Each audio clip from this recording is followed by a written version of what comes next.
I'm just I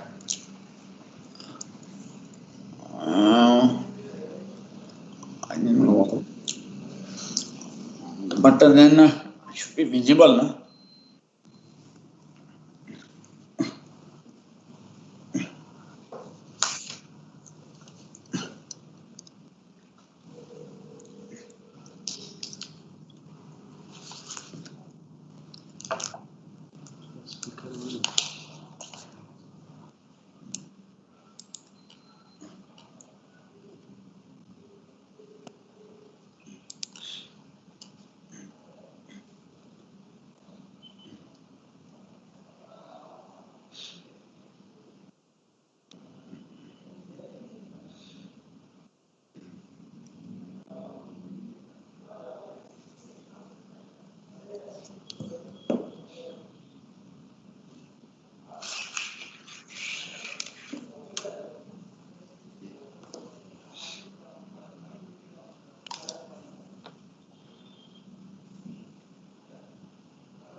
Hello. Yes, sir. We'll start by another 2 minutes. Okay, can you hear me? Yeah. I can see you. Dr. Palit. Yeah, that's right. Good afternoon. Please come. Okay. We'll start by another 2 minutes. No problem.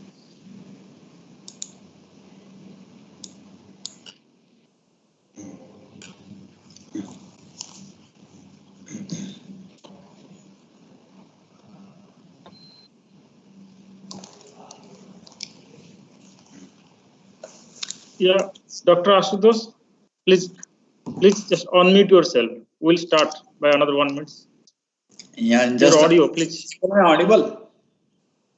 Yeah, please mute. Yeah, you are audible. Please mute your audio. Am I visible? Your presentation is visible, but you are not visible. Just a minute. I mean, rejoin the meeting. Just a minute. Yeah, we are going to start. By another minute, we'll start. Yeah, I'm just rejoining. I'm not visible, but it shows when the meeting starts, we will let people know you are waiting in the lobby. That banner I'm getting actually. Okay. Manoj. You have joined as an attendee. That is what they are saying. Yes, then we'll see. Okay. But you are not able to view me, isn't it? Yeah, you need to mute your mic so that we can start.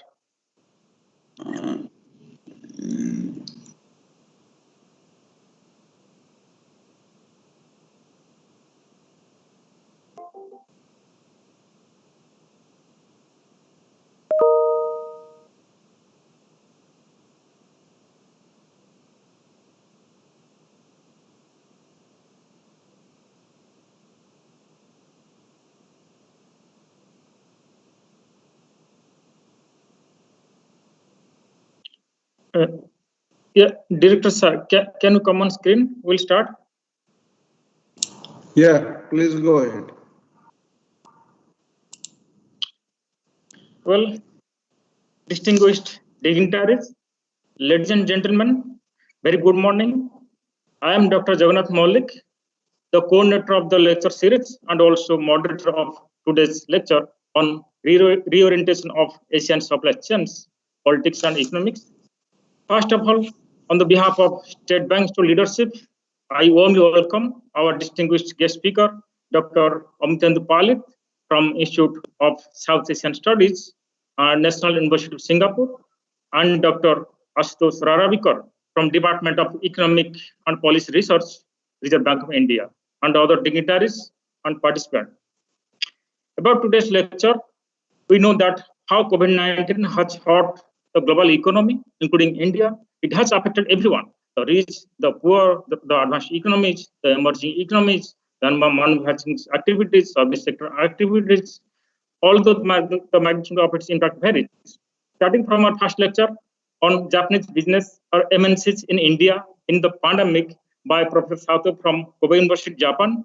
Then on long-run economic growth in the pandemics in Russia by the expert from Higher School of Economics, National Research University, Moscow. And then on capacity utilization in Switzerland and India from the professor from K of Swiss Economic Institute, Switzerland, and also expert from Reserve Bank of India. And the latest one was on state of global economy in the post-pandemic. That was from our expert from University of Groningen, Netherlands.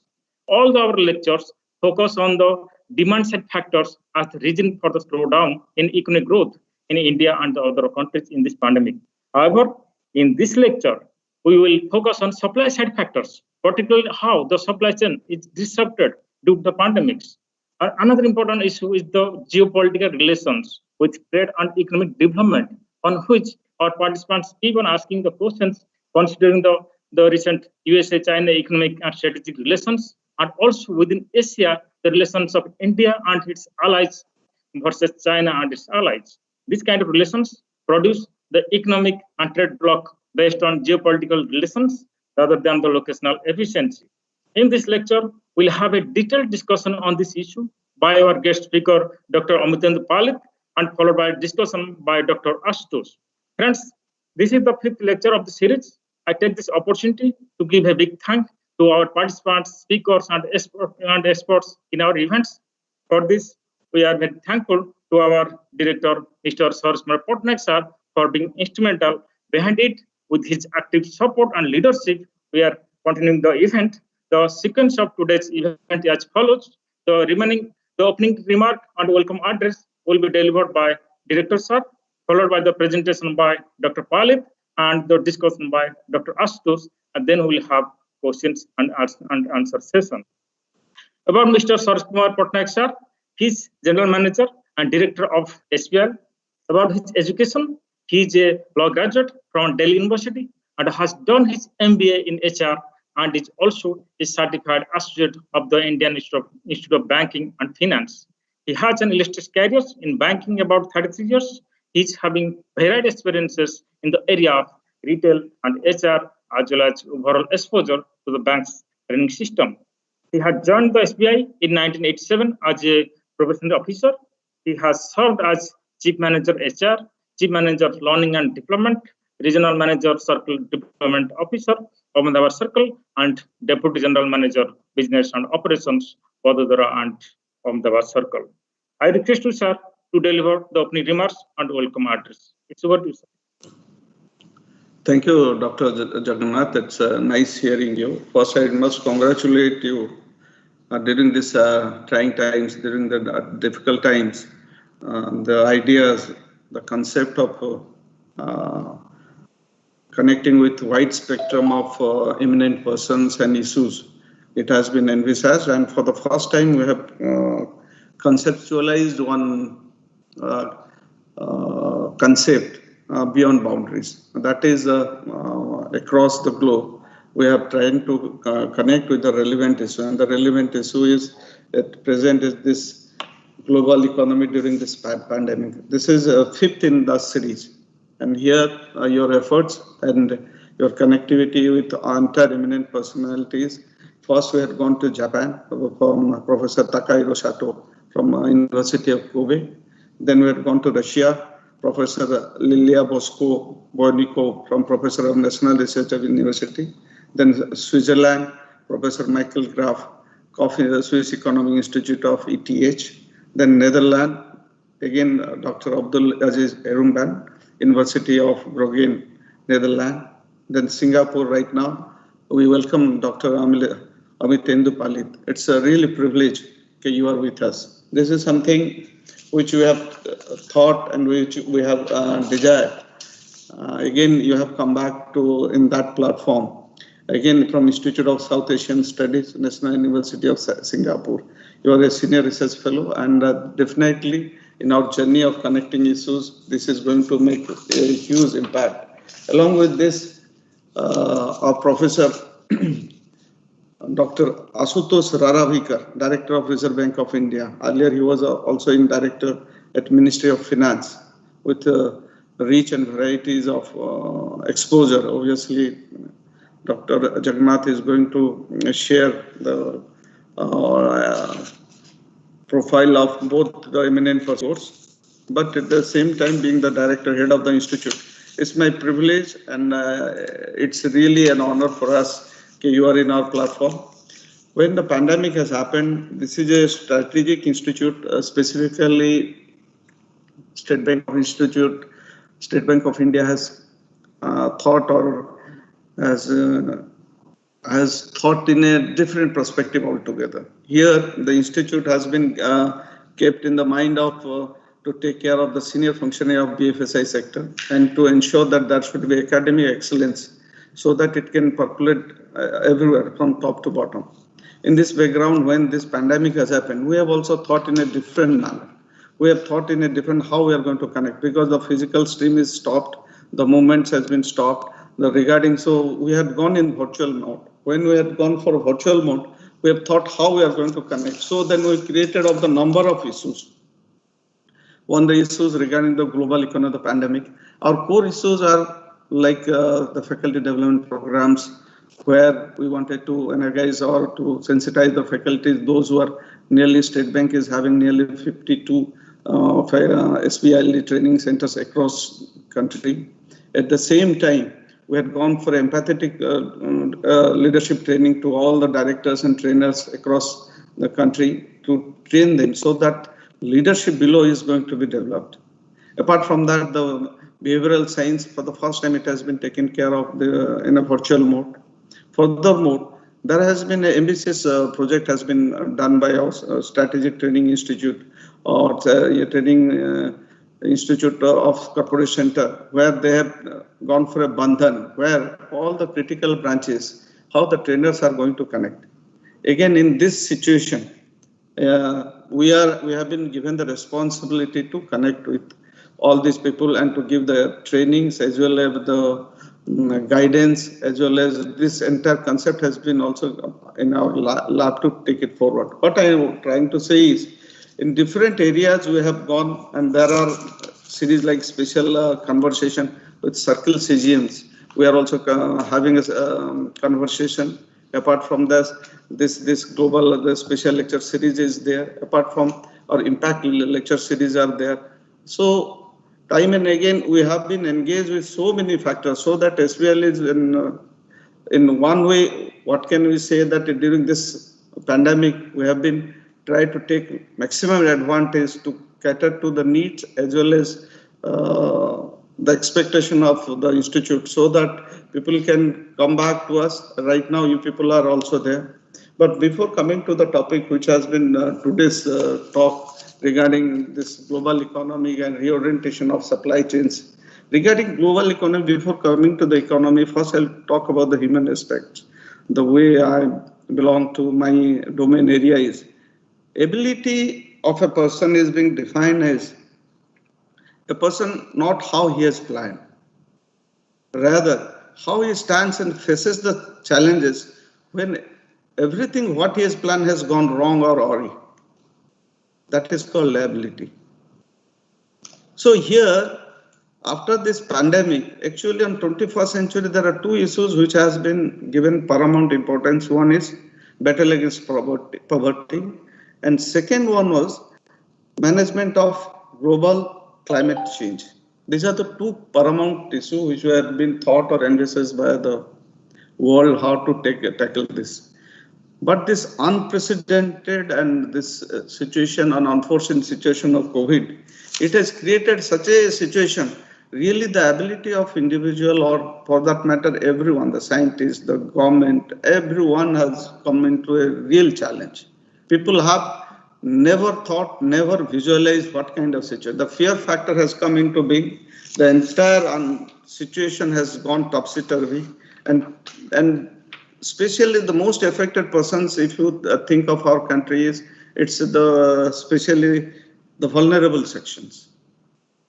After the lockdown, people are totally out of jobs. The entire MSME sector was gone for a toss.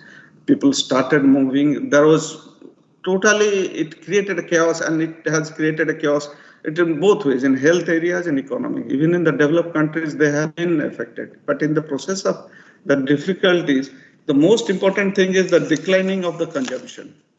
Decline of consumption in the sense the restriction of movement has been there. Poor expectation of future income, no one could understand what is going to happen. Erosion of wealth has taken place. Declining in investment. Obviously, this situation has only, if I think it is the pharma, health, or for that matter, especially areas like agriculture, which has taken certain real boost in this kind of situation. If you think of the SME, you think of service, you think of industry, everyone, it has got a real hit. And in case of investment, there is a poor expectation of future profitability. Obviously, that is also there. Then declining in net export, because supply chains has also been hit. Border closures are there. As our moderator was saying, Dr. Jagannath, issues have arisen in so many areas, whether it's India, China, whether it's India, China, Taiwan, whether it's a Hong Kong issue. In Asian countries, there are n number of South Asian Sea, that has also created a lot of things. The Quad has come in a very strong manner. So technically, there is a concept where the China has also been, there is a trust deficit so far as the country like China is concerned. America has taken a tough stance. But at the same time, in this kind of situation, so much of political turmoil, that has also created something which is going to have a very major impact.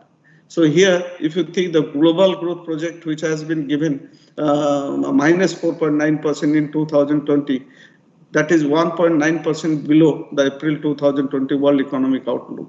In 2021, global growth is projected at 5.4%. This would leave 2021 GDP some 6.5% lower than pre-COVID projection. In everywhere, advanced country, the economic loss is minus 5.8%. Similarly, in less developed country, it is less. It is minus 3.3%. What I try to say is, if you see any areas, there is a position which has created a lot of dismay. At the same time, reservation, people are thinking negative, but offset. This situation also now people are taking care, because after the Pfizer and Moderna and a few vaccine company has come out with a 95% positive strike rates. It is giving a sunshine in the end of the tunnel. People are thinking differently. The countries are making tougher decisions. And here, people are thinking something positive, it is going to come. This is law of nature, because any kind of happiness or sorrow, it has got limitations. So definitely now we are looking forward something positive. In this background, there are two eminent personalities, Dr. Ghosh and Mr. from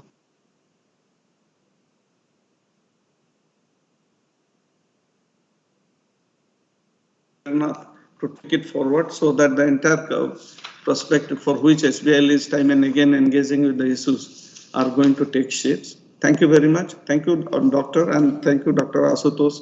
So it's been nice you have been with us, and it's a privilege for us.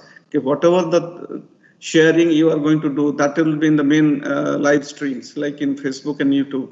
People are going to take advantage of this, because our whatever the concept or whatever the discussion we are taking in webinars, we are putting in, and there is a hit rate nearly 45,000, 48,000, that kind of things are happening.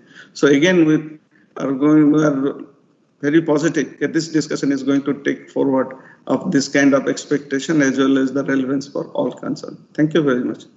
So over to Dr. Jagannath. Thank please. you. Thank you, sir. Yeah, thank you, sir, for your remarks. Am I audible? Yes, you are audible. Please go ahead. Yeah. With this, it is my great pleasure to invite Dr. Amitendra Palit to deliver our fifth lecture. About him, he is working as a lead researcher and senior research fellow at the Institute of South Asia Studies, National University of Singapore. His research centers on international trade and investment policies, free trade areas, supply chains, connectivity, cross-border flows, and the Indian economy. He sits on the World Economic Forum's Global Future Council on Trade and Investment. He is also a senior research fellow at the Ong Center for Study of MNCs. Earlier, he worked in the Ministry of Finance and Ministries of Industry and Civil Supplies, Government of India. He was on advisory committee of the Planning Commission of India and the ILO. He has edited and authored several books into his credit. The latest one is Seeking Middle Ground, Land Markets and Public Policy, and books published by reputed publishers, including Penguin and Routledge. He has published in several peer-reviewed academic journals. He is also columnist for India's Financial Express and a regular contributor for East-West Center, East Asia Forum, and China Daily. He is an expert for BBC, Bloomberg News, CNA, CNBC, and Doordarshan, etc. Thank you, Dr. Palit, for giving your valuable time from your hectic schedule. It's over to you, sir. Dr. Palit. Thank you so much, Dr. Mollik. Am I audible? Yeah, you're audible. Thank you. Thank you so much. And let me begin by expressing my very sincere thanks to the SBIL. I think it's a wonderful initiative that the SBIL has taken at a point of time in our existence when a lot of things are happening around us, which are basically not anticipated. Much of these changes have taken many of us by surprise. But these appear to be changes, at least some of which would exist for a considerable period of time in the foreseeable future. So it's important to look at these changes closely. It's important to reflect on these because, after all, it does remain a coordinated and integrated world in a large number of ways. And the COVID-19 pandemic has clearly shown how integrated the world has become in terms of the very deep spread and implications it has had in very many parts of the world. So before I start my presentation on the reorientation of Asian supply chains, its politics and economics, I'd like to specifically thank Mr. S.K. Patnaik, Director SBIL, and Dr. Jagannath Mallik. Thank you so much for hosting me. What I wish to do over the time that I have in course of my talk today is to essentially take you through a little bit of the history and then come to the current context, some of which was alluded to by Mr. Patnaik in his opening remarks, in terms of this very dense integration between political and economic factors that we are getting to see in the Asian region and which are influencing the organization of regional production networks. Let me first start with what has probably been the most significant factor in the contemporary economic history, as well as in the overall history of the world at large during the last 20 years. And that, to my mind, has been the rise of China. So this is the first point that I would like to start with very briefly, that if one goes back in history by around 20 years and looks at the beginning of the century, 2000, China clearly was not then what it is today. It's not enough to say that China has really grown enormously as an economy. But what has happened as a result of that economic growth is that China has also been able to capitalize that economic growth in such a way that it has generated a very large amount of geopolitical influence in various parts of the world, to the extent that what was clearly a unipolar world at the beginning of this current century is no more a unipolar world and beginning to look increasingly bipolar, or in a broader sense, more multipolar, as more and more middle powers are beginning to assume more prominent positions in the world economy.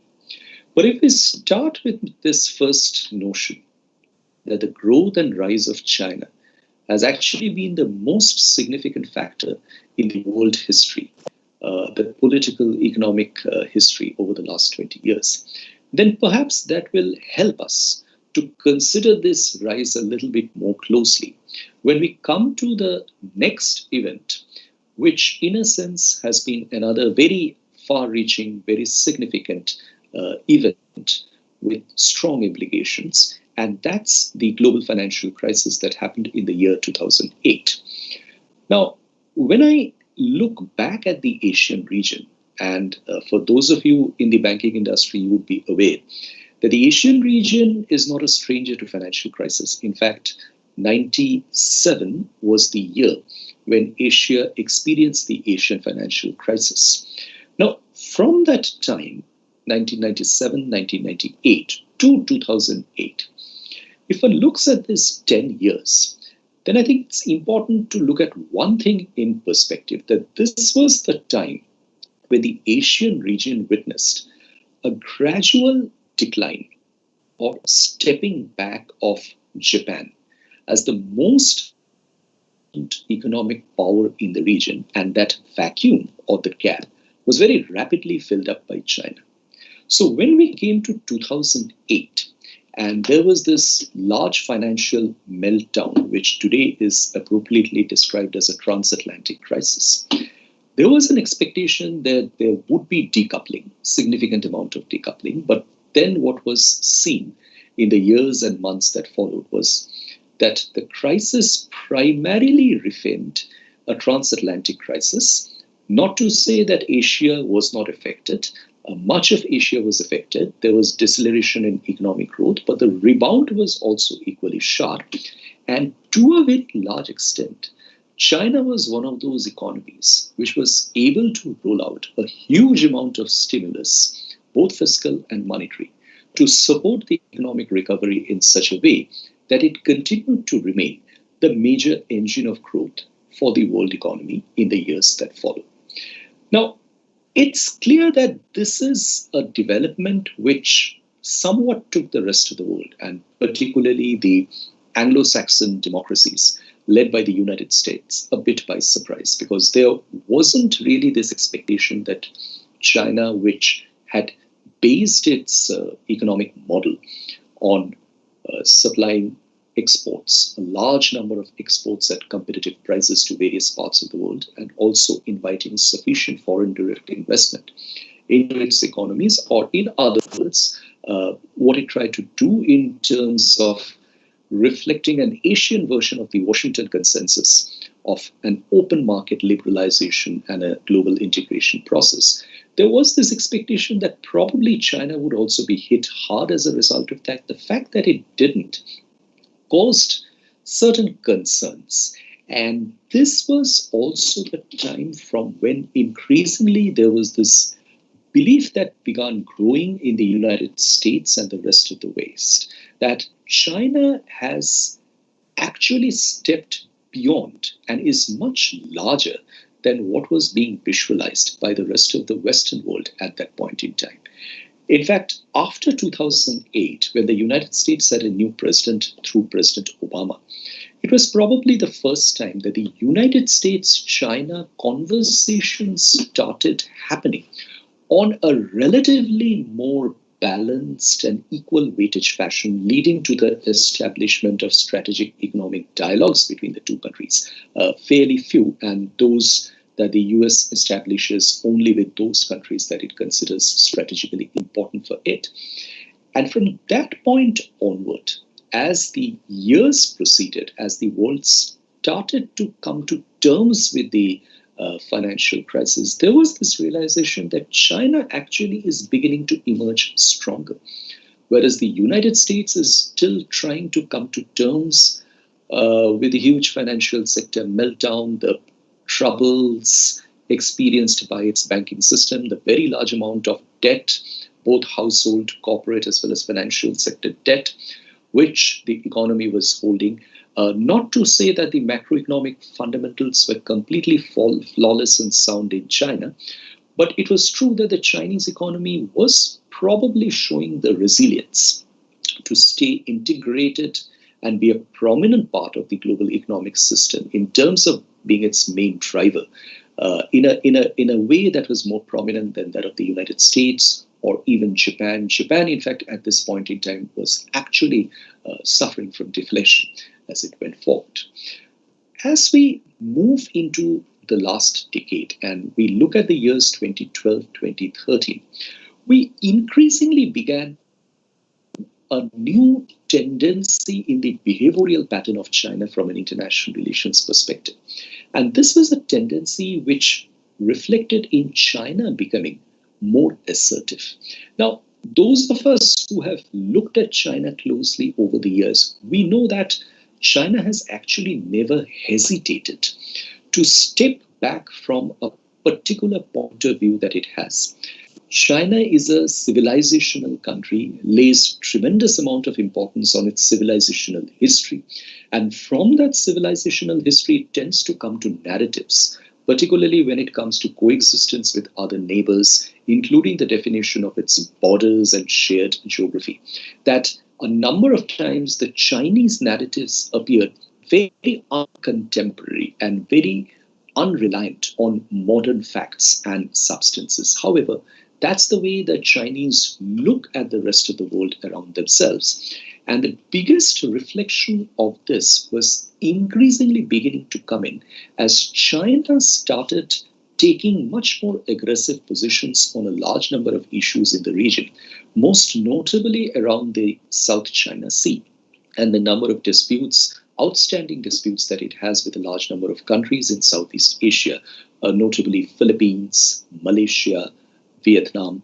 And this was also around the same time when its relations with Japan started becoming more wary, as both countries tended to go back to the very unpleasant past that it had during the Second World War and began raking up issues which started rocking the modern relationship a bit. And now let's not forget that China and Japan never really had a very strong political relationship, but to a very large extent, this was covered by the extremely strong, almost organic economic relationship which they developed after the 1980s, and particularly from the time China started liberalizing.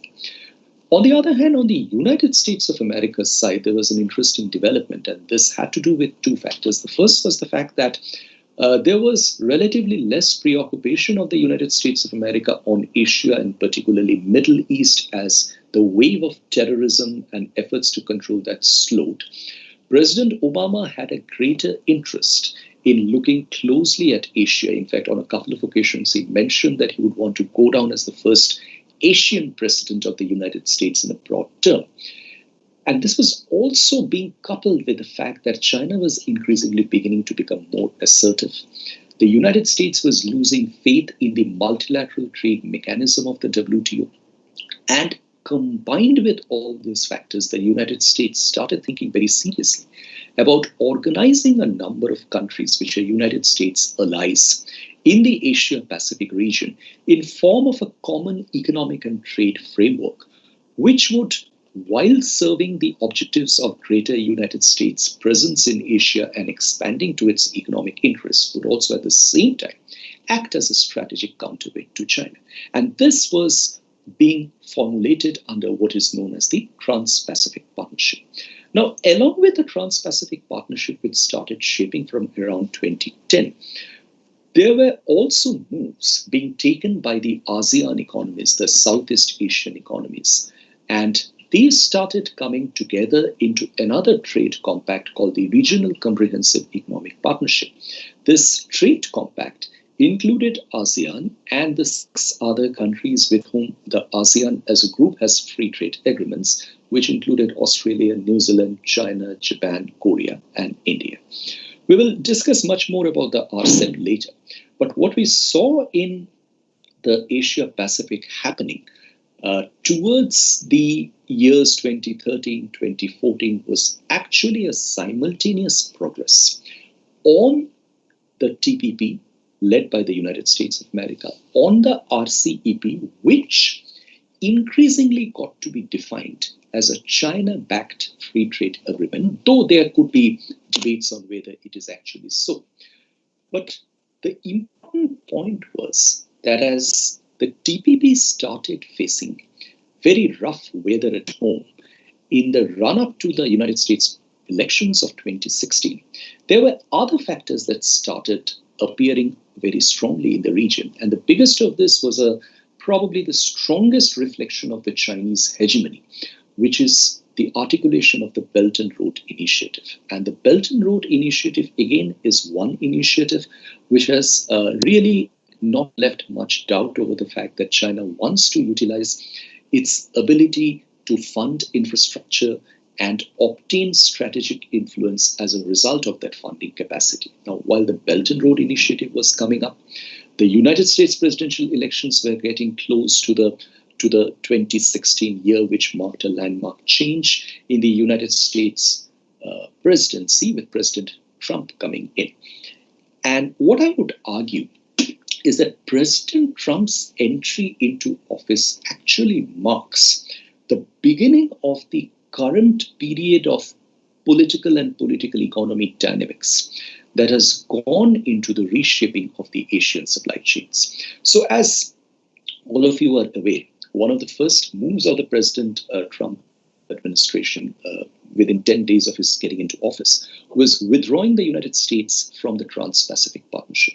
Now, this had a very salutary effect on Asia Pacific because the Southeast Asian countries and several other small economies in the region never wanted to be in a position to choose between the United States and China because they were afraid that making such a choice would be against their national and economic interests. But unfortunately, the US withdrawal from the TPP really created a very deep sense of disappointment in the region. And much of the region actually felt that with the United States showing the tendency to disengage from Asia, and the Trump administration hardly looking at Asia Pacific as a region anymore, but preferring to go into bilateral discussions with individual countries to look at the merits of the trade relationships between them and the United States of America on the basis of the statistical deficits and other factors. The region as a whole felt quite let down. And this was also the time when we found that the rhetoric in the United States of America with respect to China becoming increasingly more hostile. Now, there is a view shared by some analysts that to a very large extent, this was a rhetoric which was deliberately crafted and pushed by President Trump in order to ensure that his own agenda of make America first or buy America, put America first, whatever be the number of these slogans he crafted. There are analysts who have argued that it was very important for him to actually classify China as a villain. Unless he did so, this agenda would not have got traction. This agenda would not have been able to get the kind of salience with his local constituencies at its core. But whatever it be, what we saw from pretty early on in the Trump administration was the beginning of what is now called the trade war. And the trade war, again, as you know, it resulted in back-to-back imposition of tariffs. Firstly, not just on Chinese products, but on a large number of products which the United States investigated under Section 232 of its Trade Act, which were basically imports which the United States found injurious for its national interests. And this culminated in the imposition of steel and aluminium tariffs, which affected steel and aluminium exports into the United States from a large number of countries, including India. And India actually joined a large number of countries in retaliating against the United States by imposing counter tariffs and also joining issues with the United States and a large number of other countries at the WTO, calling these tariffs violative of the WTO amendment principles. But what these tariffs did was they started the first round of reconfiguration of Asian supply chains. I think it's clear that one needs to look at China as a country which has benefited from the positioning of supply chains in the Asian region in a very substantive fashion. Now, China's ability in this regard has not always necessarily been as a great adder of value, but China's ability has primarily been in terms of its potential as an assembling location. So at the end of the day, a large number of components for a large number of critical and complex manufacturing industries in the areas of semiconductors, in the areas of automobiles, and even advanced chemicals are probably not always being manufactured in China, or even if being manufactured in China, they are moving back and forth across the neighboring countries on a large number of occasions. But ultimately, at the end of the day, they're probably coming back to this big scale intensive assembling locations in the Chinese mainland, where they are being assembled. And as we know, many of these assemblers are American assemblers or European assemblers themselves, like, say, for example, Apple, Pegatron, Qualcomm. They have all worked together to build the smartphone industry in a very effective fashion, utilizing their presence in mainland China. So has been the case with respect to Samsung. So has been the case with respect to Panasonic. Now, the question is, why were these enterprises in China in the first place? Clearly, they sensed efficiency gains. They sensed a price advantage, cost efficiency, by positioning their supply chain configurations within China in such a way that would enable them to produce products and their final products at a rate which is the most competitive in the world, and then export the same back to their home countries or to other third countries of the world in a way that earned them profits. And let us not forget, they also manufactured for the Chinese market, because we often tend to overlook China's importance as a consumer. Over the years, China has assumed enormous strength as a consumer of final products, and its consumption base has widened, so much so that it was also able to absorb these products. But when the trade war started and back tariffs came in, it became expensive for American businesses to produce in China and export the same back to the United States. And it became a similar problem also for Chinese enterprises to export to the United States and earn tariffs. So what that meant was that at that stage, there was a first round of supply chain relocation that started happening, and some production was moving out just to offset the price disadvantage caused by imposition of these tariffs. And most of the production started moving out to neighboring Southeast Asia. Vietnam particularly was one country which was already locked into China through the supply chain in a large number of ways, and a large number of productions facilities actually got to be located to Vietnam. Now, once this happened, one needs to appreciate that the appetite for supply chain delocation out of a sheer price advantage had actually become a bit limited when the COVID-19 pandemic hit the world. And this was 2020, the year in which we continue to be in now, a year, I think, which none of us will ever forget as long as we live. Now, when the COVID-19 hit, two issues happened. And this was the first short-term effect, followed by a medium-term. The first short-term effect was most countries of the world experienced great disruption in their ability to source. And that was because the COVID-19 pandemic affected China in the beginning in the worst way. It affected Wuhan, the province of Wuhan, in a very significant way, because that province is the hub of a large number of supplies, including if one looks at a country like India. Wuhan is the center from where a large number of bulk drugs, which are utilized by Indian pharmaceutical generic producers as APIs in their formulations, are sourced. Now, these disruptions, as the COVID-19 pandemic hit and China went into a very severe lockdown, including control of production, started affecting a large number of supplies. And these gave other countries the opportunity to think that, look, if a country like China, on which we rely a lot for our sourcing requirements across the supply chain, whether it be raw materials or intermediates or even final products to be used for consumption purposes, if that country gets hit so badly out of a pandemic and then our entire supply chain gets disrupted, it's probably important for us to think of alternatives so that we can make the supply chains resilient. Now, this thought, which came out of a specific disruption within China, gradually gathered momentum as the COVID-19 pandemic progressed, and there was a much greater political orientation that started taking shape around the COVID-19, because the relationship between the United States and China started getting worse on one hand. The relationship between China and a large number of other middle power countries, most notably among them India, started getting worse. Its relations dipped very significantly with respect to Australia.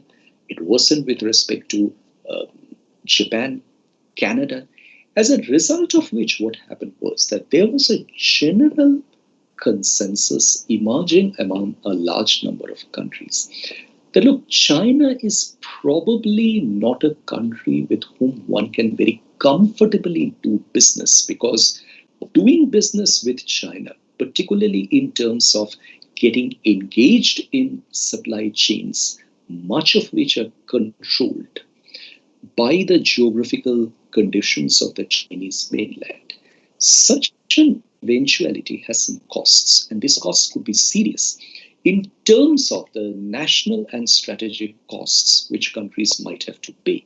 So as a result of that, what we increasingly saw was a pushback against China, which wasn't just limited to India, but it started taking shape across a large number of countries in the world.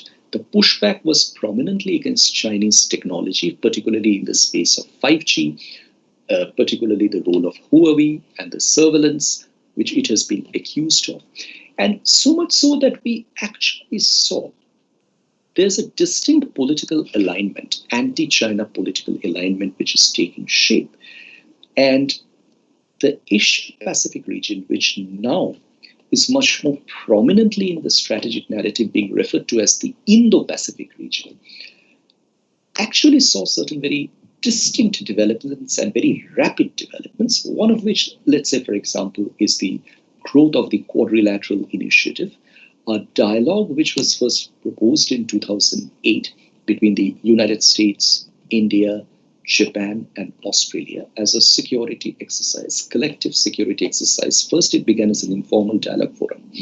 Then it was upgraded to a security exercise. It didn't continue because the relationships between the four countries were not always bilaterally stable, particularly between India and Australia. There were issues which needed to be overcome. But 2020, and this dialogue was again earlier revived in 2017, 2020, the outbreak of COVID-19 and the hostilities with China actually gave the Quad a platform to come together very closely.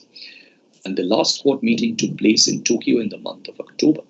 And today there is this position, the Quad is no more just a security or a defense-related arrangement. It's going to look beyond it.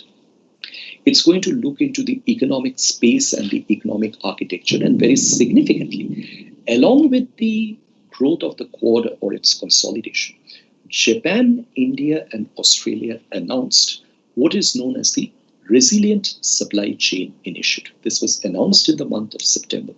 We are expecting more details to come out of it in the by the end of the year or early in the next year. But what this initiative likely means is that without naming China, the three countries have emphasized upon supply chains being resilient, both from an economic as well as a geopolitical perspective.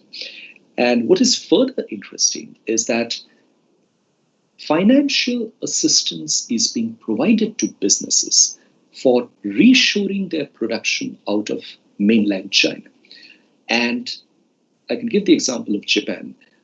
It's being offered for countries or for businesses which would want to come back to Japan or relocate in Southeast Asia, India, or even Bangladesh.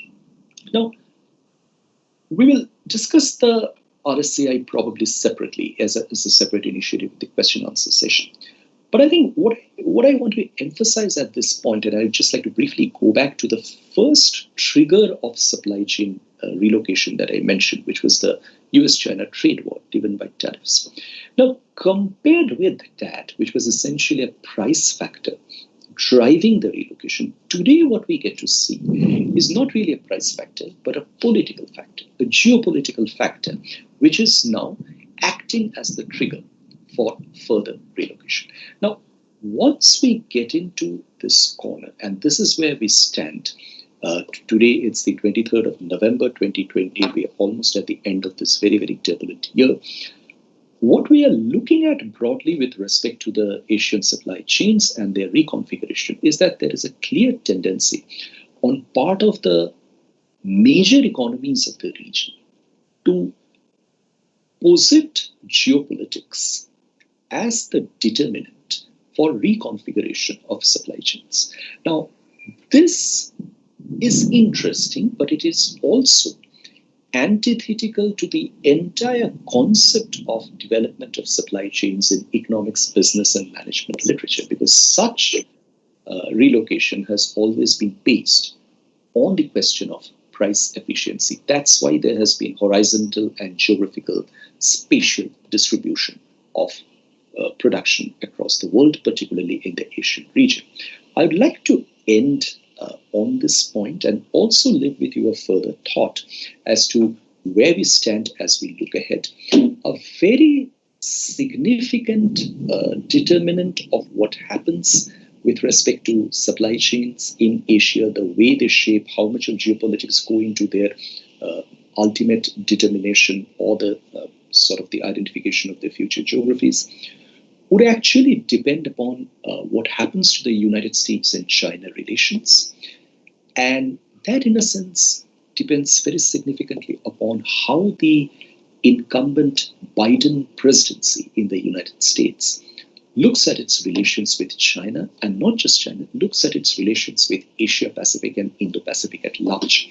There is this expectation that instead of a Trumpian worldview of looking at economic and trade relations bilaterally and in a binary sense, the Biden presidency, if it is to be identified with the legacy that it had during the Obama administration, is likely to look at Indo-Pacific more as a region and work much more closely with a collective of partners. So to what extent that influences the US-China relations, to what extent that influences the impetus, the thrust, the emphasis that the United States has on supporting this effort to re-engineer and reposition supply chains is something that will be very, very interesting to watch out for. Thank you so much for your attention, and I'm happy to take any questions that you might have. Back to you, Dr. Malik. Thank you. Thank you, Dr. Palik, for the interesting and very inciting presentation on reorientation of Asian supply chains, politics, and economics. As I mentioned, which was demanded by our participants, as we see a number of questions in our last events surrounding on geopolitics and trade and economic development. With this, let me invite our expert, Dr. Ashutosh Rarabikar from DAPR, Department of Economic Policy Research, RBI, to make a brief presentation. He is currently working as director of DAPR and at RBI. He is central banker and economist with an experience of over 25 years. His research fields include economic policy, public debt management, rural economics, national accounts, international trade, deposit insurance, and economic history. He has also worked as director at Ministry of Finance and also at Deposit Insurance and Credit Guarantee Corporation. He has received various prestigious awards. He has authored 7 books and 35 articles on economics and other subjects to his credit. He has a valuable contribution to the field of education as a member of advisory committee in various institutions. It's over to you, sir. Dr. Ashutosh.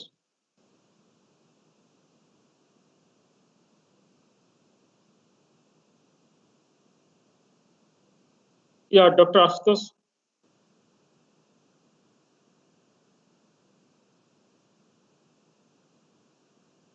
I think he lost the connection.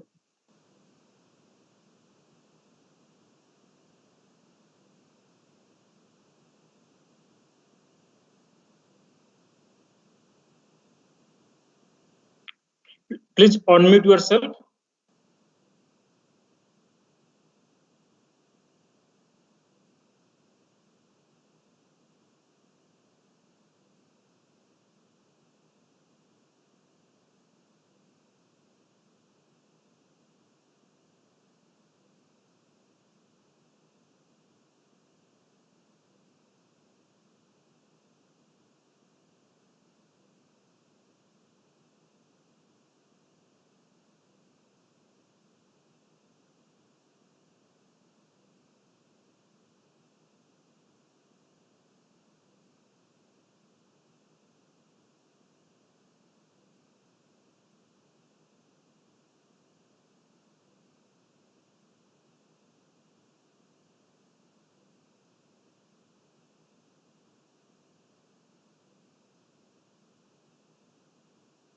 Manoj, Dr. Asutosh is audible?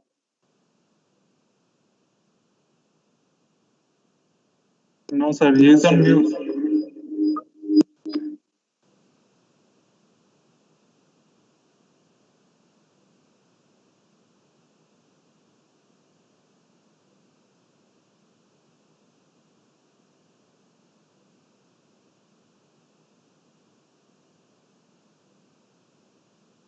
Please unmute your, yeah, please.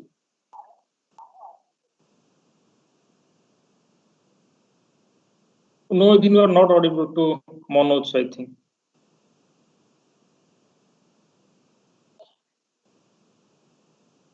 You are not audible, I think. Let me check.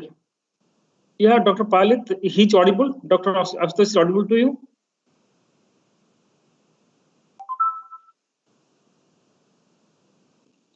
Hello, Dr. Malik, you are checking something from me? Yeah, Dr. Asutosh is audible to you? No, I can't hear him. I can hear only you. Okay, okay. I think some technical problem. Because his icon shows that he is muted.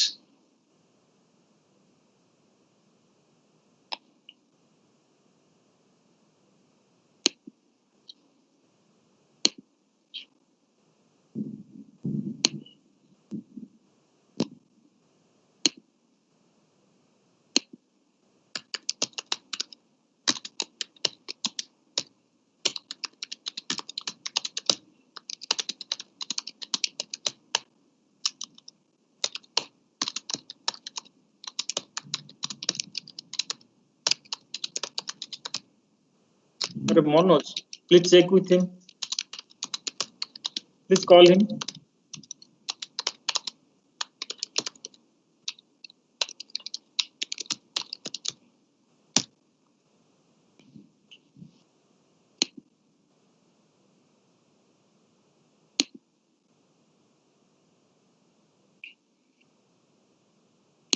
Yeah, participants, please wait for a few minutes. We are facing some technical issues. So I think by 2 minutes it will be okay.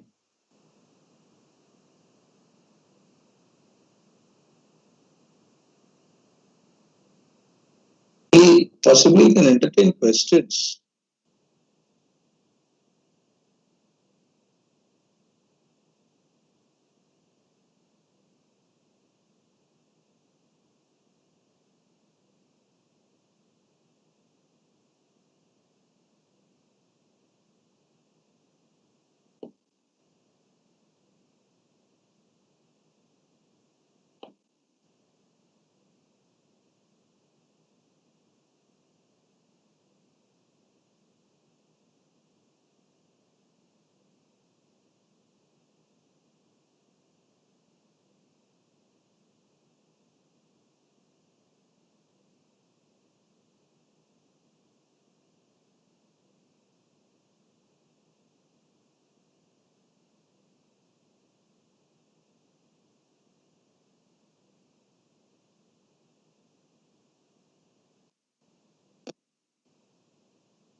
Dr. Jagannath, I think meanwhile you can take up some questions on the presentation done by Samiti Dupale.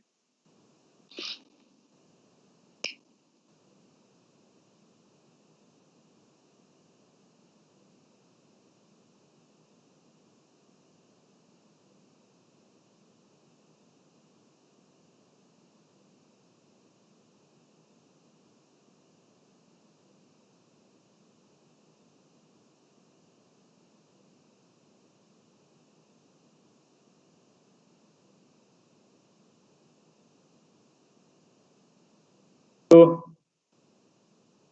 yeah, let's resolve our problems. That is some technical issues. In between, we'll take questions for Dr. Palit. Well, so Dr. Palit, there are several questions. There are a number of questions read by the participants. during the registration. This is for information. These are related to India and global economy, particularly surrounding on RCEP. Already you have touched that issue, RCEP, TPP, Quad, all the issue, OBR, BRI, all the issue you have touched. So the first question for you is, as you know, after 8 years of negotiation, that is 15 Asia Pacific nations, including 10 ASEAN members and their 6 trade partners, Australia, China, Japan, South Korea, and New Zealand have finally signed the RCEP, which is held as one of the biggest free trade deals in the history. So it covers over 2.2 billion people and accounts for 30% of the world's economy. However, as you mentioned, our Prime Minister, Mr. Modi, had in November last year said the decision to not to be part of RCEP was guided by the impact it will have on the lives and livelihood of all Indians, especially vulnerable sections of the society. So please give some detail about why India chose to be out of RCEP. This is for benefit of our participants, and whether the RCEP has any effect on BRI or Belt and Road Initiative or OBR project, which is by China. This is for you, Dr. Palit. Thank you, Dr. Malik. In fact, I'm glad that this point has been raised because I have written and commented extensively on this particular subject. Look, I'd start by beginning this sort of question, trying to address to this in terms of putting a very specific simplification. That when one looks at trade, and trade is essentially a matter of exchange. Exchange is always two-way. Exchange is never a one-way traffic. And when it comes to global trade or the way countries engage in trade, they act as both exporters, that is, they sell their goods to other countries, and also act as importers and get their goods from other countries. When one looks at free trade agreements, and I'm mindful of the fact that all the countries engaging in free trade agreements are also members of the WTO, and as a result of that membership, they all give each other what we call the MFN, most favored nation status, and they trade under certain common rules. But if countries, despite being a member of WTO, still want to join free trade agreements, there's clearly some additional benefit which they see by joining this, and these additional benefits are essentially in terms of relatively simpler rules, greater market access in terms of lesser values of tariffs, simpler rules of origin, better rules with respect to investment and FDI inflows, and a large number of other related subjects. Now, India participated in the RCEP. I think now I am audible. Yeah. Please wait for, I think, Can you confirm whether I am audible? You are audible. Please finish, Dr. Palit. So India participated in the RCEP essentially as a member with whom the ASEAN group of countries had an existing free trade agreement. And as I mentioned earlier, RCEP came up as a group of countries with which the ASEAN and the other countries with whom it has free trade agreements could be brought together. So it meant 16 countries, 10 from Southeast Asia, Australia, Japan, New Zealand, South Korea, China, and India, all of whom had individual bilateral trade agreements with ASEAN. Now, let's not look at the time that India spent in negotiating RCEP, which is a very long time, almost 8 years. But let's look at the reasons, the official reasons for which India discontinued the RCEP. And as Dr. Malik has mentioned, there were pressing domestic concerns. Pressing domestic concerns essentially arising because of two particular reasons. When there were industries which provide livelihood to a large number of Indians, primarily the dairy industry, which was particularly opposed to market access liberalization under the RCEP, and they didn't want imports to come into the country in a specific fashion. India had reservations over the commencement of the tariff schedule from which the market access cuts would begin. But over and above everything, India's overwhelming reason for leaving the RCEP was that it did not want to be part of a trade pact which included China. Now, let's look at this in hindsight. This decision was taken by exactly a year ago. Today, the relationship with China has reached a level where there is no question of India being able to revisit the RCEP, because it would mean again going back to a trade grouping, which would include China. So joining or rejoining India is no more an option. That's out.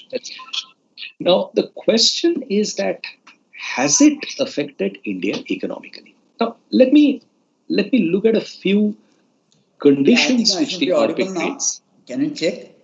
Let's look at a few conditions which the RCEP creates. First of this is the fact that when one looks at the regional supply chain initiative, for example, which has been proposed, and India is looking to work with Japan, India is looking to work with Australia, India is looking to work with other countries of Southeast Asia in getting this going.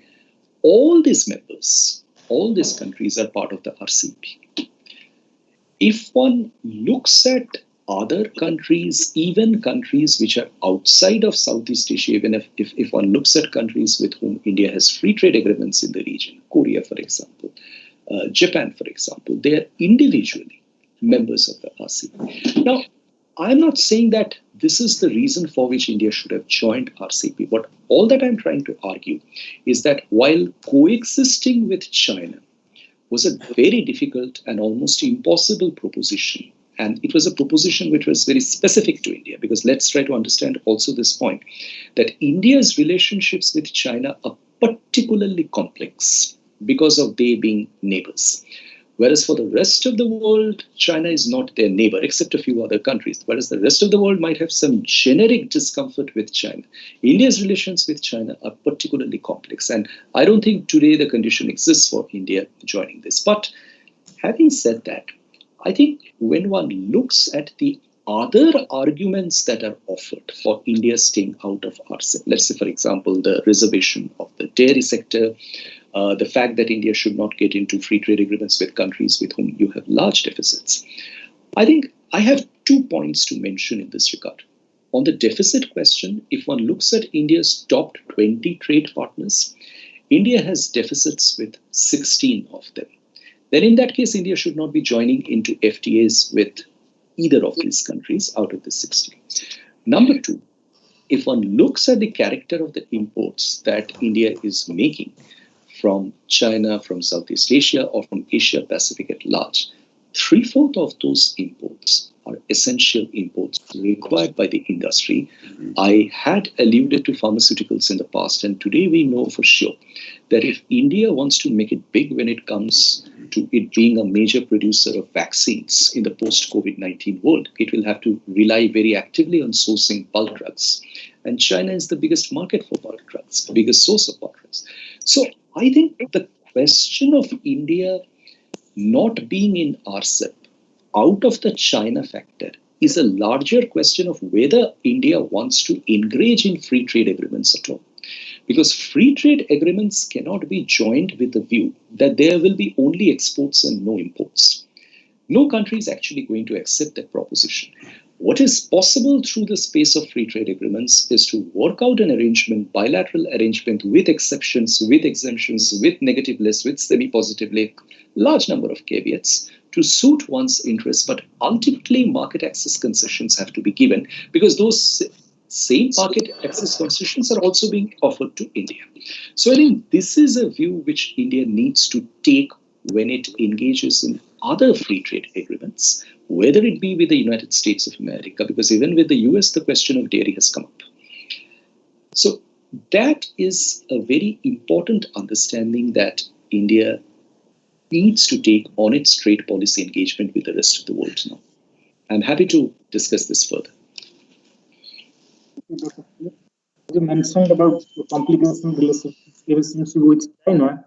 So recently, the Chinese state media claimed that India's decision to not join RCEP was a strategic blunder to the country's economic growth.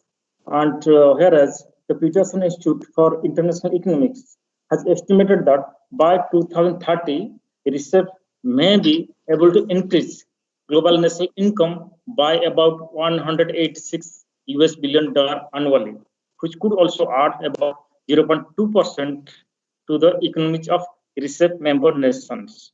Considering the fact that protection and promotion of domestic industry would be temporary, not being part of this trade integration group, do you think it will harm the country as a whole in the long term?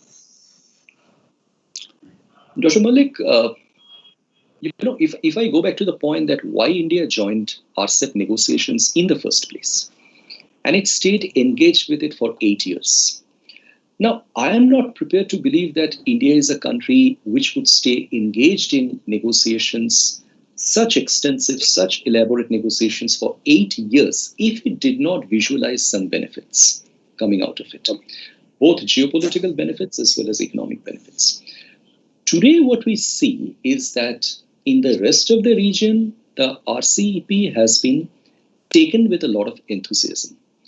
It has been taken with a lot of enthusiasm because this is for the first time the developing Asia region in the last 6 decades is encountering an economic recession.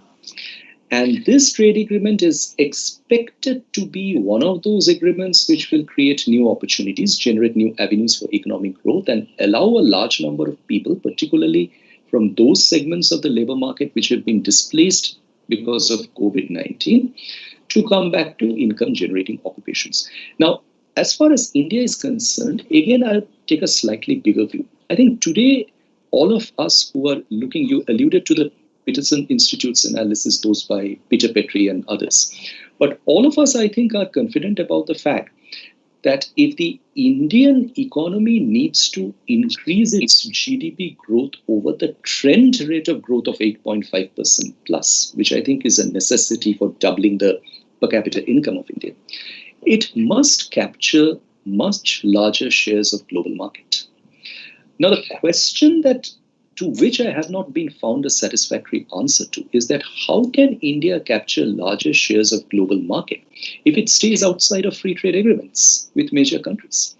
And I think the point that we must accept is that let's look at an agreement like RCEP just from an importing perspective. What about the opportunities that exporters would have got? Well, there is a view that Indian exporters are not sufficiently competitive. And there is a view that let's wait till they become competitive. Then we will go back to considering free trade agreements. Unfortunately, competitiveness is not a static subject. It's a dynamic subject. While India starts improving its competitiveness, other countries who are ahead of India will probably go up even higher.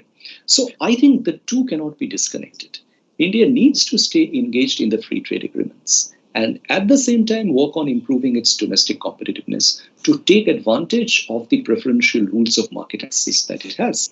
And I think India has a very significant amount of good opportunity to go ahead because today the world economy is changing in a manner which will suit India's requirements, particularly because of greater digitalization and cross-border transfer of digital services. And these are all going to become parts of the free trade agreements that are being negotiated, including in RCEP, where some reference of it has already been made.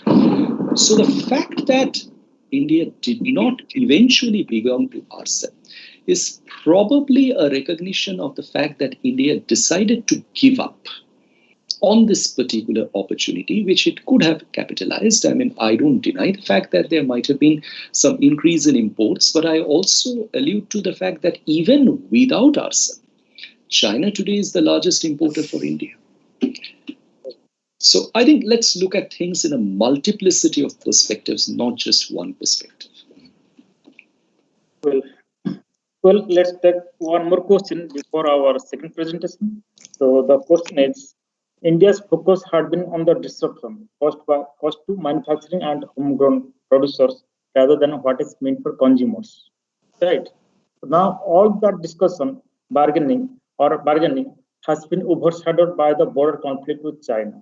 In this case, would you say that politics has been a significant factor in our decision to stay out of RCEP? So what's your take? Dr. Malik, I think when it comes to a country like China, and much as there could be economic benefits arising in a large number of ways. I think India's current relationship with China is actually probably at its lowest in recent history. Because in the last 40 years, this was the first instance of military conflict that both countries had on the border. Now, I think it is also a testimony to the fact that, as I alluded to in my earlier response, India's relationship with China is particularly complex. It's much more complex than the US-China relationship could be, which is more a matter of global rivalry. But India and China, whether they like it or not, they have to exist as neighbors. This is a geography which cannot be changed. And India has been conscious about the efforts that China has been making to increase its strategic influence around India. It's quite a complicated, volatile, and uncertain relationship. The point that I would want to make it is that though I fully understand and accept that working with China is very difficult, but perhaps also one needs to look at this fact a little bit more closely. I'm an economist and I'm sure strategic experts will have a different answer to me, but I'm just wondering if a complete disengagement from a particular forum, which also, by the way, has countries with whom India is very friendly. RCEP has Japan, RCEP has Australia, RCEP has Singapore, RCEP has Indonesia. These are countries with which India is very friendly. So if matters with China on the subject of trade cannot be worked out in a forum where India has a large number of friendly nations, then how does India actually expect to work out those differences? Because the experience of COVID has shown that decoupling actually hasn't happened. We again go back to 2008, decoupling hasn't happened. It's quite difficult to think of existing in an economic world order, particularly in Asia, out of complete disengagement with China. There will have to be some engagement that India will have to maintain in a large number of respects before it reaches a position when it can confidently claim about self-reliance and the capacities it has developed. So I think it's a challenge for India's trade policy, it's a challenge for India's diplomacy to think of a way in which this particular complication can be overcome. We have some few more questions for you, which would let me check whether Dr. Ashutosh is ready for presentation. Yeah, Dr. Ashutosh, are you ready? Yeah, am I audible? Yeah, please continue presentation. Yeah, good afternoon, everybody. It's audibility and visibility, both are important. And we also need to have a sixth sense to know the things and have a grasp better. Thank you, SBIL, and thank you, Dr. Malik. This is a presentation on global economy during pandemic, reorientation of supply chains. And these are my personal views. First, I have an outline. Before I proceed, I just want to confirm whether I'm having the echo of my voice. Dr. Malik, am I audible properly? You're audible. Please continue. Yeah. So, this is the outline of the presentation. And I'll quickly go through. First is global growth, the global value chain as an engine. Global value and supply chains, which essentially involves people, role, and then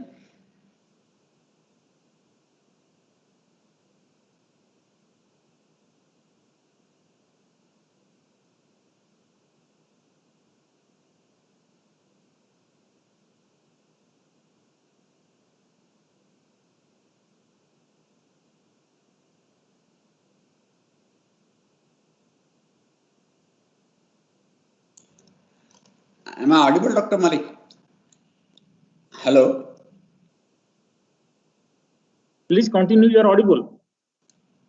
Yeah. So, global value and supply chains, which essentially involves people, role, activities involved in production and supply of goods and services, including distribution, post-sale activities, and coordinated across geographies. Countries' integration to supply chains, which is measured by GVC Participation Index, is the sum of backward and forward linkages. This chain itself got disrupted during the pandemic. Now the lockdowns are eased, and now the growth remains the challenge. The GVCs assumed the renewed significance now. Now, after 1990, the rise of global value chains has been prominent. Global value chains acted as an engine of global growth due to the gains in productivity and trade.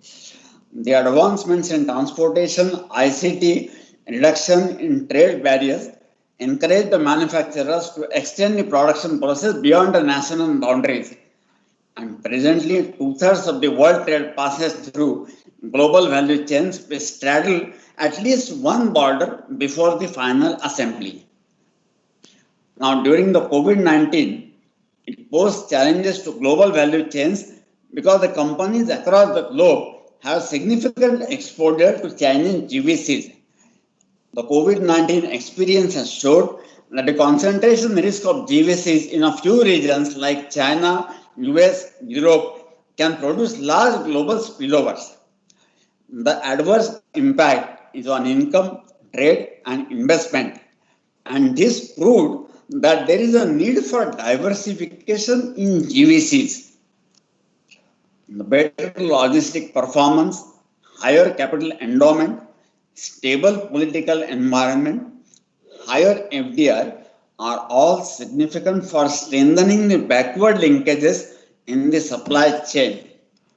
The McKinsey Survey 2020 has estimated that the potential restructuring in global value chain would shift in 16 to 26%, that is US dollar 2.9 to 4.6 trillion global goods export to new countries in 5 years, and the beneficiaries could be Vietnam, Mexico, and India and others. Now I turn to India. India's exposure to Chinese global value chains is limited. India has higher level of intra-industry trade integration with the Eurozone, US, Hong Kong, UAE, and Indonesia. Several countries are diversifying away from China, and this provides the opportunity for India. Now, India should strengthen intra-industry trade diversification with Euro area, Indonesia, and USA for automotive industry, for electrical machinery, Euro area, USA, UAE, and Hong Kong, and for precision instruments, Hong Kong, USA, Indonesia, and UAE. Now, the pandemic policies that have been implemented by India, let us see what implications it has for value chains. Quick and timely imposition of lockdowns in India helped in containing the spread. Death rate is the lowest in the world. Timely and phased lifting of restrictions on movement of goods and people are proving effective for the restoration of supply chains. The slogan by our Prime Minister, local for vocal, gives the direction for a decentralized economy and also the decentralized supply chains in the years to come. Now, raising the self-reliance along with global linkages by India will strengthen the value and supply chains. Now, in the pandemic policies, what are the implications for value chains? One is Atmanirbhar Bharat, which is a comprehensive package for employment, infrastructure, MSMEs, MBFCs, migrant workers, ease of doing business, agriculture, and labor reforms. Now, this is a comprehensive approach that would create the sustainable value chain network for the country. Let us turn to Reserve Bank policies during the pandemic. Reserve Bank reduced the interest rates liquidity support measures that are supporting the recovery, investment, and growth. Also, secure, affordable, efficient digital payment and settlement infrastructure and customer services that would give momentum to the expansion of value chains. Now, in future, in case of global value chain, there are certain opportunities for India. The key to India's emergence as an important player in global value chain would lie in strengthening the domestic manufacturer sector's participation in global value chains, in liberalizing trade, investments, and FDI policy with regard to developing infrastructure, both hard and soft, providing reliable intellectual property rights for the international investor, and implementing labor market reforms. Now let us turn to the current winds and prospects, which will show where the Indian economy is heading at present. Movement of people increased above the pre-COVID levels as per Google and Apple mobility indices. The aggregate supply chain has improved in agriculture and manufacturing. Manufacturing PMI has also surged to highest level in a decade at 8.9% in October, and RBI's Industrial Outlook survey indicates the strengthening in upturn of the economy. The construction sector will push the growth because it has a multiplier effect on 250 industries having forward and backward linkages. Services PMI for October at 54.1 emerged out of the contraction zones for the first time since the outbreak of COVID-19. And exports are rebounding strongly. It witnessed the positive growth for the first time in last 7 months. Global investors are upbeat for India. Highest FDI inflows this year so far would give boost to domestic output growth. Now, there are certain challenges ahead. Restoring employment, especially to displaced migrants, and rebuild the supply chains. Remedying structural issues for attaining growth path on a sustainable basis, and focus on bridging infrastructure gap, removing structural rigidities in labor, land, product markets would make manufacturing competitive and reap the demographic dividend. Now, the pandemic is on exit route, but the march on growth path would continue. Thank you. Thank you. Thank you, Dr. Ashutosh. So this is very interesting presentation. You have mentioned about the state of Indian economy.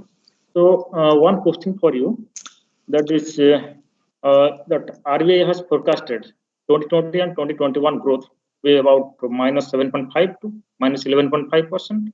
So we have also forecasted from SBI, where I am also directly involved in that.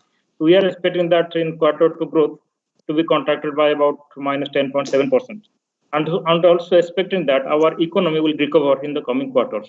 So what's your take on the state of Indian economy and also growth forecast, considering the impact of second wave of COVID-19 in, as you see, in various states?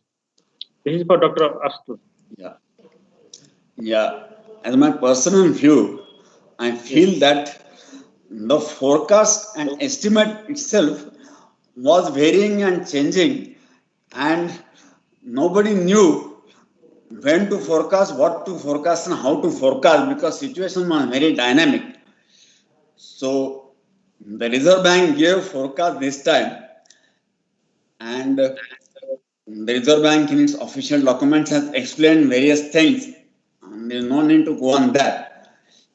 But as for the current winds which I explained in my presentation, I personally feel the things are really optimistic, and compared to many other countries, India has really coming out very rapidly out of COVID, and the structural reforms which we adopted during this whole process would go a long way, not only in crisis resolution, but also on a sustainable growth path, which is a real challenge after we come out of this COVID situation, and that is what is required. And I think India is going in the right direction. Okay. Thank you, Dr. Santosh. Let me come back to Dr. Palit. We continue with our questions. We are discussing about research. So this is, as you know, that the fact that global trade, due to research, the fact that global trade would have also increased if India would have been a member, because it is a market for textile and dairy products. That is the well known. We have a huge population, a huge market, and also sizable share of global GDP. As you mentioned, like Singapore, they are favoring India. Even other members, including Singapore, have maintained that the doors will always remain open for India's inclusion in the research. Even Singapore Prime Minister Mr. Lee said that the country has joined the trade pact in holding India to, in hoping the India too, and will be able to come to board at some point. Singapore is expecting India to come on board at some point. So do you think there is possibility for India to join them again? Dr. Malik, no, I don't think India will rejoin the RCP. Again, this is a personal view. This is a personal view because I'm simply looking at the current conditions that prevail, and particularly with respect to the very deep degree of discomfort, as I mentioned earlier, between India and China. And I think it's also clear that, the Chinese way of looking at things is somewhat different in the sense that China has always tried to separate political relationships from economic and business transactions. And as a result of that, even if you look at one of China's biggest, let us say, strategic and political competitors, which is Taiwan, China's economic links with Taiwan are completely organic. In fact, sometimes it's very difficult to separate Taiwan and China in terms of the character of investments and supply chains that are flowing in. So what I'm trying to say is that this is possible for China. That is, in a sense, an art which China has practiced over a number of years. And China clearly will not be uncomfortable in having India back in RCP. But for India, it's going to be an extremely difficult proposition. And particularly at a point in time when India has already walked out of RCEP, citing certain, irreconcilable factors, where the domestic sentiment in India is precipitously high against China. And India has already been a part of several global multi-country alliances which are actively working to push back China on a number of fronts. So while I don't think RCEP rejoining is a possibility, much as the rest of the region would really want India to come back for economic reasons, come back for political reasons, because India being in RCEP means there is a counterbalance to China.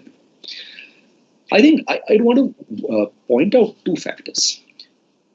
I don't agree with the view that has been held for many years that RCP is a China-backed FTA, because as I explained, RCP has come out of an ASEAN FTA structure, structured according to discussions that have taken place around ASEAN.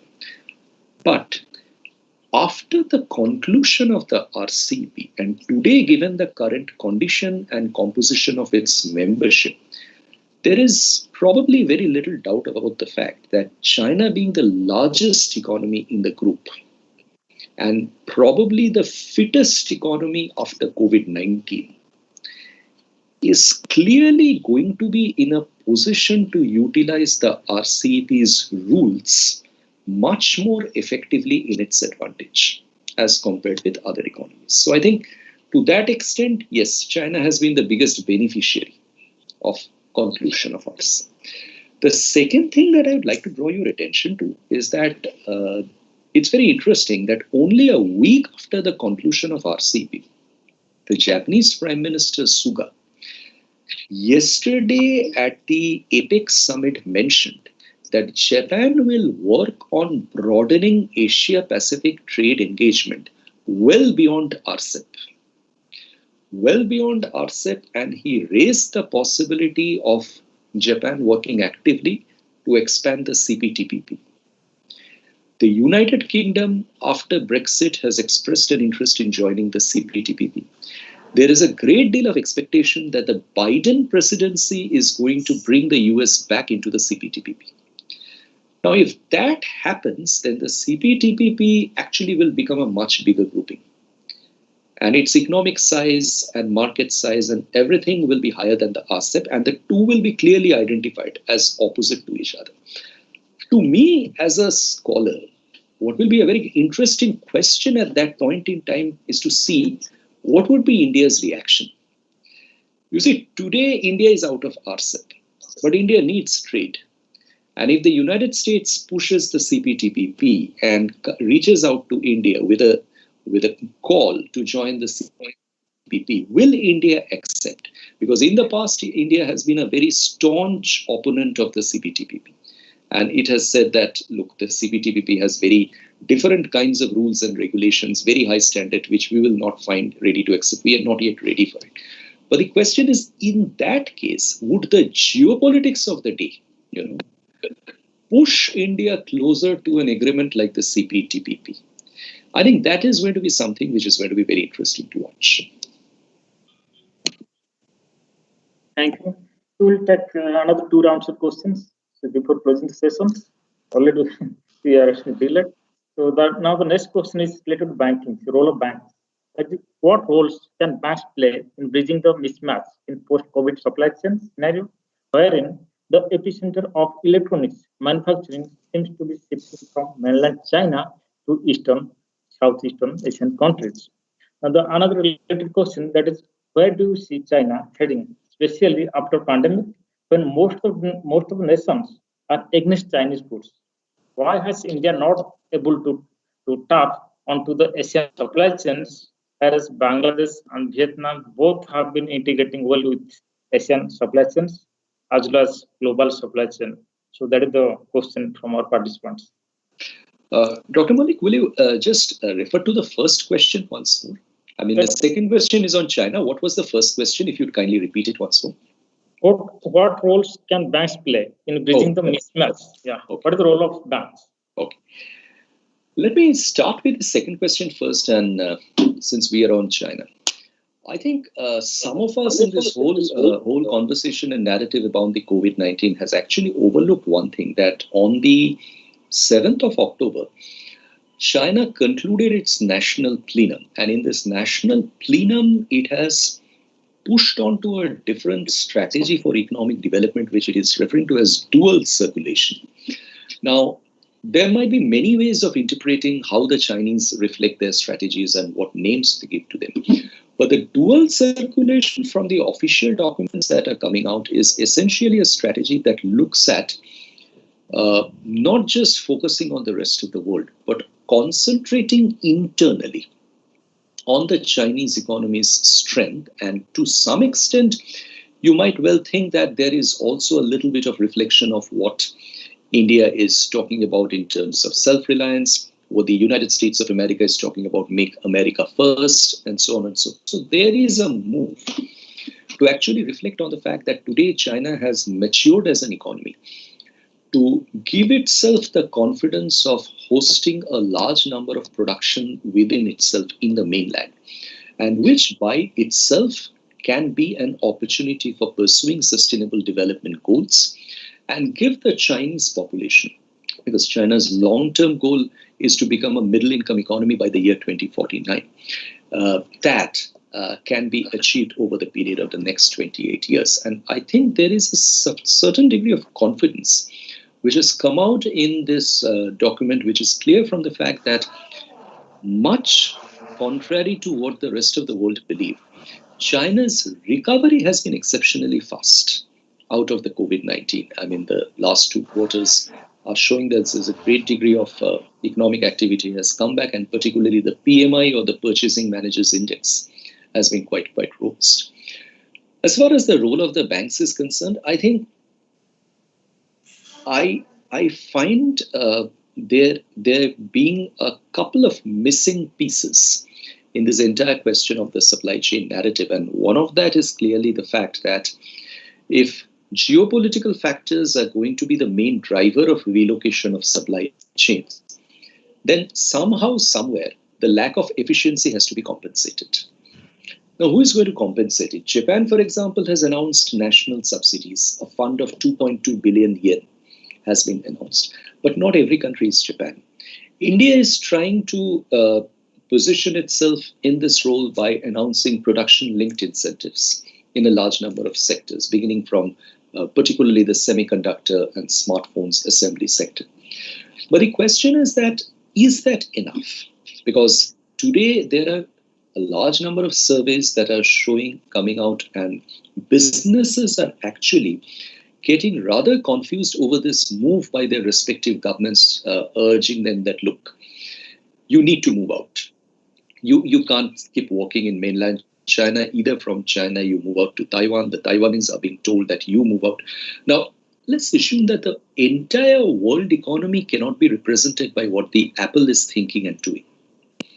Apple is only one part of it. So if there is a lot of enthusiasm coming out of the fact that Apple has shifted plans to host a large part of its future assembly line in India, and Pegatron, Qualcomm, Foxconn, all these first-line suppliers of Apple are also going to come into India, well, that could well be a reflection of the fact that India's capacity to absorb smartphones is very large. India's digital economy is expanding very fast. India might well be a country from where Apple might be manufacturing and exporting to third countries, but that could be very industry-specific. There could be a large number of other industries, and you alluded to Vietnam and Bangladesh. And let me refer to this very specific example. You know, we know about special economic zones in India. We know about the failures that they have experienced. We know of the difficulties they have encountered. While all this is going on, Japan is setting up its first automobile special economic zone 4 kilometers out of the metropolitan area of Dhaka in Bangladesh. Now, my simple question is that, look, other countries are not going to sit back and watch the game being taken away from them while India decides to configure its role and scheme of things. India might be a very large country. India might be a very complex country. India might require much more of consensus building within itself to take to these positions. But that doesn't really mean that the others will wait to watch what India has decided and then act on it, because others are already acting on it. You see, it is not for nothing that when Japan announced the scheme of subsidy for relocation, it mentioned Southeast Asia. It mentioned India, it mentioned Bangladesh. And the simple point is that out of the relocated industries, how many have actually relocated to India till now? If you look at a country like Korea, if you look at Panasonic, Panasonic has moved 30% of its final production out of mainland, but to where? To Indonesia. It hasn't come to India. Remaining other productions are going to Vietnam. Some of them have gone to Malaysia. Some are even going to Myanmar. But where is that large chunk of captive manufacturing, which is expected to make India a manufacturing powerhouse hub, which is headed for India? I'm not saying that it will not come to India, but it hasn't come to India yet. I think that's the point that we need to accept and rationalize very carefully, that probably there is a gap between the way politics is thinking, between the way diplomats are thinking, vis-a-vis the way businesses are thinking. I think that gap needs to be breached. The need for compensation, the need for additional financial support remains very large, whether that can be filled up by banks, development finance institutions, or other, overseas private investment corporation like the one in the US is very difficult to say. But yes, financing is very important. This is our last question. So this is related to, as you mentioned, factors of supply chains. The question is the research and development expenditure in India sufficient to develop supply chains? Do you think India can be independent from China, pertaining to import, export, and trade in the medium to long run, considering the fact that India has been taking drastic measures to be Atmanirbhar? So, what's your take on this? My take on that, Dr. Malik, is very simple. I think one of the differences between China and India is that, China is a country which is very rich as a country. I mean, there are Chinese who are rich, but none of them are as rich as the Chinese state. India is not like that. India is a country where you have a number of rich Indians, very rich Indians, but the Indian state is not rich. Or, well, not as rich as it should be, considering the kind of ambitious plans that it has for supporting its financial turnarounds. I just referred to the production linked incentives in my earlier response. I think the production linked incentives is a good idea.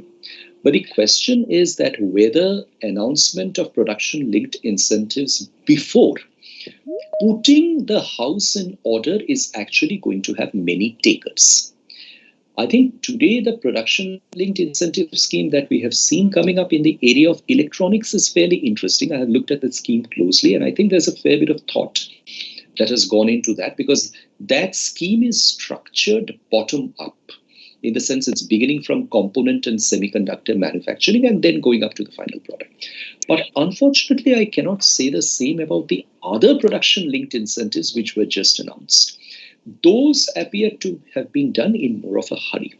I think there is also a hesitation to accept this reality in India that, look, all country cannot be like all other country. India probably cannot be a country which is as broad-based and having as much capacity in manufacturing as Japan, China, Vietnam, or Taiwan. But that does not mean India can't make it big in the world. I mean, when it comes to selective industries like pharmaceuticals, for example, India can go to great lengths. When it comes to, let's say, competitive industries like online learning, India can make tremendous developments. And probably this is something where one needs to be a little bit realistic in thinking about this story, that, look, are we really seriously still wedded to the notion that in 10 years down the line, manufacturing will contribute 25% of India's GDP? Beginning from 1991 till today, the share of manufacturing has actually come down from 17% to 15% in GDP. Are we still wedded to the notion that all these schemes and all this resilience and self-reliance mechanisms is going to achieve that? Or is it better to focus on sectors which give you selective advantage, but you are a world beater in that regard? And the best part of it is, as much we are not willing to accept it, we keep going back to the United States and asking for restoration of the generalized system of preference benefits for our exports, which is a clear admission of the fact that we do understand without preferential access, our exports are not going to go anywhere. This was the first demand that was put out by Indian Gems and Jewelry Council to President-elect Biden, that please restore the GSP so that our gold jewelry, diamonds can be sold in the American market. So I think there are certain realities from a business perspective, from an economic perspective, which is missing some element of the policy conversation. That needs to be taken on board.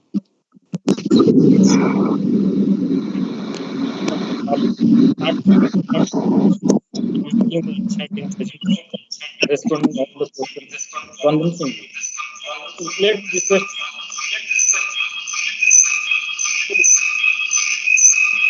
Let me request Dr. Krishna Kumar Dean to propose vote of thanks.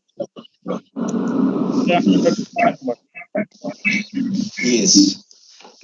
Thank you, Dr. Jagannath. You're coming out with a supply side theme on reorientation of Asian supply chains, politics, and economics. And thank you, our director, for giving the initial remarks. What a way it has gone on, though there was some technical hitches in between.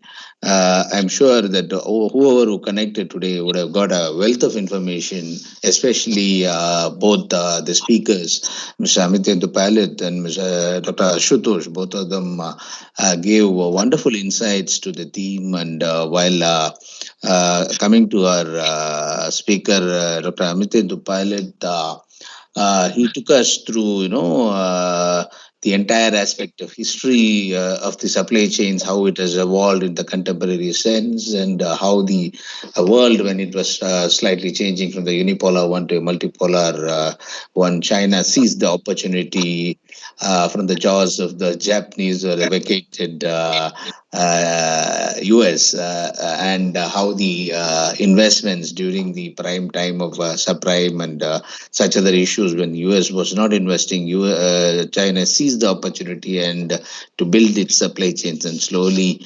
they could sustain the entire growth game. And currently, even during the pandemic, how the supply chains were intact was very vividly portrayed in a very, very clear, concise, and a very coherent manner. Thank you, Dr. Amitindu, on that. And we fully appreciate that the people who had tuned in would have got a wonderful wealth of information on the way you presented the theme in a very lucid sense. And also for answering many of those vital questions from RCEP, and how the Biden administration perhaps would want to look back and think twice of vacating the space of TPP and things like that, and perhaps bring into the supply chains into a different orbit. Then coming to our another speaker, Dr. Ashutosh. Thank you, sir, for the wonderful presentation you have done. He has obviously taken us through how the GVCs as an engine of growth contributes to 2/3 of our global trade, and he also focused on the COVID situation and how it presents a very reoriented opportunities and the relevance of GVCs even today. And he was cited the example of our own country and how we are trying to integrate various themes of to sustain GVCs when we are talking about Atmanirbhar or such other RBI related policies, both on the fiscal side and the monetary side, to make the whole theme relevant and for the simple sake of our own growth and sustenance. Thank you, sir. Thank you, Dr. Ashutosh, for coming forward and contributing in this wonderful forum. And I'm sure both of them answer all the questions. And thank you, Dr. Jagannath, for flagging off to the speakers the right kind of questions. Maybe we were short of a bit of time today, and suffice it to say that all the people who could tune in on a Monday morning would have got the penny's worth. Thank you. Thank you so much. And nevertheless, I would also want to thank our technology team and the marketing team who had done a wonderful work as usual to bring in the relevant people on board because there has always been demand to come out with newer and newer themes, and that's how we have been chugging the whole initiative on. Thank you for them as well. Thank you. Let me request Director sir for any concluding remarks.